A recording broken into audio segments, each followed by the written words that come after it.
নদীর ধারে একটা কুকুর বসে মাছ ধরছে। ধরা মাছগুলো সে বড়শির পাশে ঝুড়িতে সুন্দরভাবে রাখছে। হঠাৎ এক দুষ্টু বিড়াল এসে তার ঝুড়ি থেকে একটি মাছ চুরি করে দ্রুত নদীর ওপর দিয়ে দৌড়ে চলে গেল। কুকুরটি চমকে তাকালো, আর ঠিক তখনই সে বিড়ালের পিছে ছুটে গেল। বিড়াল মাছ নিয়ে দৌড়াচ্ছে নদীর ওপর দিয়ে, আর দৌড়াতে দৌড়াতে মুখ থেকে মাছটি নদীর মধ্যে পড়ে গেল। বিড়াল নদীর মধ্যে দাঁড়িয়ে কিছুটা হতাশ দেখাচ্ছে, আর কুকুরটি লাফিয়ে এসে বিড়ালের দিকে এগোলো।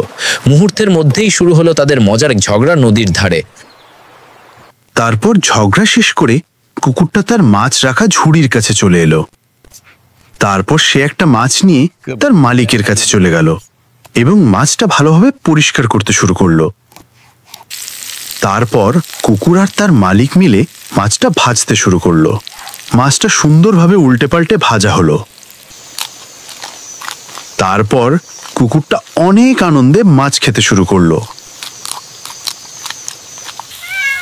কিন্তু অন্যদিকে যে বিড়ালটা আগে ঝগড়া করেছিল সে কড়াইতে সবজি রান্না করছিল, কিন্তু সবজি খেয়েও তার পেট ভরল না।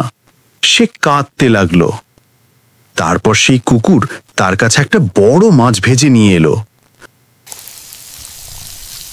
বিড়াল দেখে খুব খুশি হলো। মন ভরে বিড়াল মাছটা খেলো। তারপর তারা আগের ঝগড়া ভুলে একসাথে হাসি খুশি বন্ধু হয়ে গেল। তারপর তারা দুজনে একসাথে নদীতে মাছ ধরা শুরু করলো। ভিডিওটা ভালো লাগলে লাইক আর সাবস্ক্রাইব করতে ভুলবেন না।